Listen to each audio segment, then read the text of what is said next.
Back in the book segment tonight, we haven't talked with our pal Glenn Beck recently, so I demanded that he appear this evening. And here he is from Dallas. Yes. Thank Hello, you for answering the call, Beck. Well, I didn't know what that ringing was. Like, it's a phone. Nobody calls. Well, I know you're a lonely guy, but we want you on here. You know, because I know that now you're talking on your radio program and your internet, whatever you do, you're all over.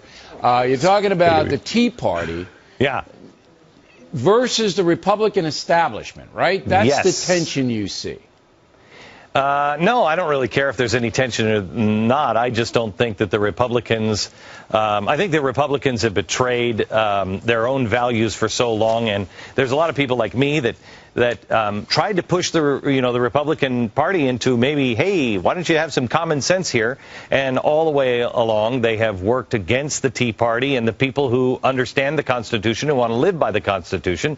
And so I think the Tea Party has made themselves irrelevant, and it's time now just to, for me, maybe not for everybody else, but for me, I'm done with them.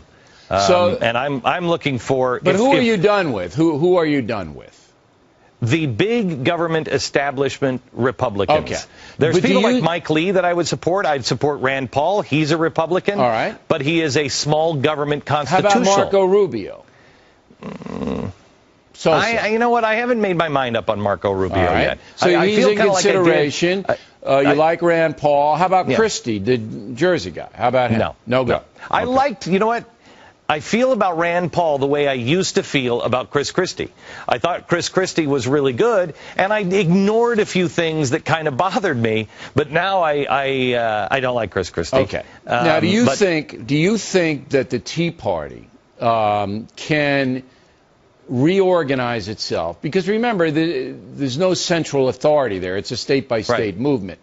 Can it recapture its mojo, knowing that the press hates it? No, I don't think I don't really care what the press thinks. I think that anybody who starts to stand up for small government, and especially if it's led by somebody like Rand Paul, it can have success. Now, libertarians tend to eat their own. You know, if you don't fall in line lockstep, I mean, it's the strangest thing with these libertarians. Some of the fringe libertarians, they somehow or another believe in maximum freedom unless you disagree with them. Then you can't be in the then you can't be in the camp. Okay, so you're not too optimistic about the Tea Party rising unless there's a standard bearer, somebody like. No, I think that I think I am sure that the Republicans will become less and less relevant as every day that goes by. They're becoming, if they're not already, the Whig Party, because they've betrayed everything of value. But I don't think it. Look, I think if the economy continues to be